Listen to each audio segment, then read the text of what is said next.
Hey everybody, today we're talking Daredevil by Mark Waid, Volume 1.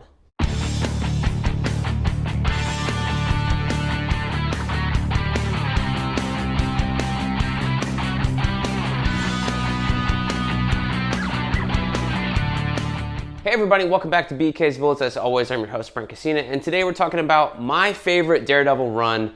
This is Mark Waid. This is Volume 1. This is with Paulo Rivera and Marcos Martin.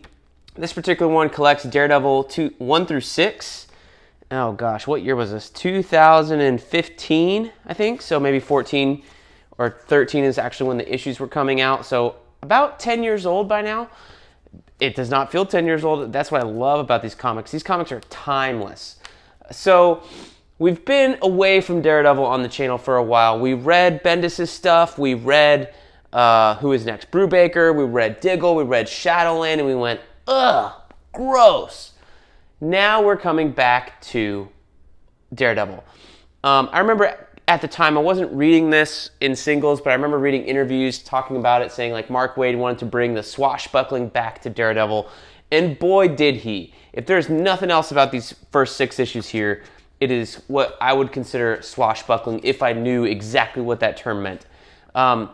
There's heroics, there's comedy, there's drama, there's courage, there's charisma, like just all the sort of things that you would want in a hero. And Daredevil's smiling on this cover. He's smiling, he's having fun, he's having a good time. And that is what I love the most about this. It's a fresh take on Daredevil. We've had many volumes of gloomy, brooding Matt Murdock. This is Matt Murdock with a new lease on life. He's been reborn through other means, and you can go read Daredevil Reborn for that. He went through a whole bunch of shit with Shadowland, and now he's like, hey, I'm just going to be me. I'm going to do my thing, and I'm going to kick some ass and be around town in New York City. So we're still having some trouble with the whole secret identity thing in this volume. He tries to take on a client and he gets stonewalled right away, saying like, oh, this guy's Daredevil, he's, you can't really trust him as a lawyer. So they're trying a new thing in this volume, him and Foggy, where they're advising clients to be their own lawyers. So they're taking the worst cases in the world, basically, where people would have a tough time finding a regular lawyer, and teaching those people how to be their own lawyer. That's kind of a cool little development in here. It's also a tale split up basically into 2 different stories, and that is reflected by the 2 different artists on the book. You have Paulo Rivera doing the first 3 issues, and then Marcos Martin doing the last 3, 4, 5, and 6. And they draw a little bit differently, Paulo Rivera feels much more lush in terms of facial expressions. This 2-page spread with Captain America is fantastic. And this is where Daredevil, you first really saw, at least in comics form that I can remember, the radar sense. And when I saw this made total sense to me. I'm trying to find a big panel where you can see it, but it's basically like the sonar waves, here we go, going out and hitting everything around and just using the formation of like what you imagine a sonar or radar wave look like, and outlining shapes in that wave thing. So like a drip, like a ripple of water kind of thing right here. I love this concept. I've seen it used ever since then. It's a fantastic concept to give readers the idea of how Daredevil's radar sense works in terms of how he sees things. It's phenomenal. And the idea that they're using chaff to block everything and make it really confusing is awesome. This is with Captain America here on the next page. It's a phenomenal book. I really loved it.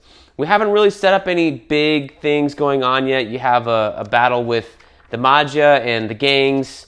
In the first couple of issues, you have the whole thing with Claw in the middle where he's like a sound villain, so that's interesting for Daredevil to fight. That's kind of cool. He has these sound echoes that he's fighting, and he's trying to get Daredevil and take over his body to inhabit it.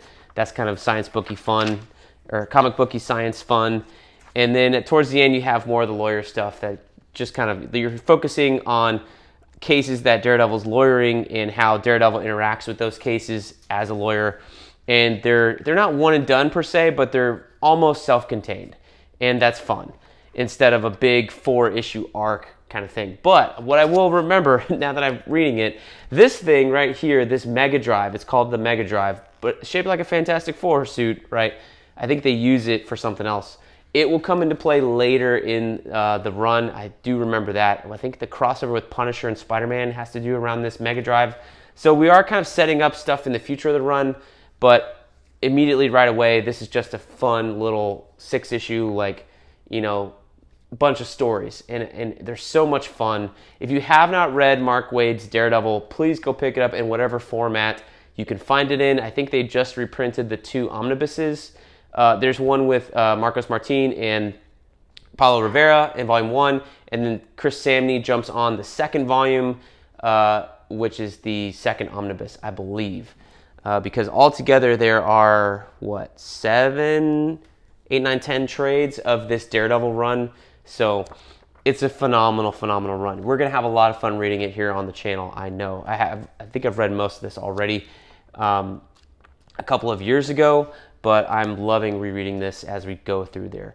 So yeah, those are my thoughts on Daredevil Volume 1 by Paulo Rivera, Marcos Martin, and Mark Waid. Let me know down below what you thought of this run on Daredevil. Why you liked it, why you didn't like it. If you're a hardcore Daredevil guy and you love the doom and gloom, tell me why this is now fun. I loved it. Anyway, we'll see you guys next time in the Funny Pages.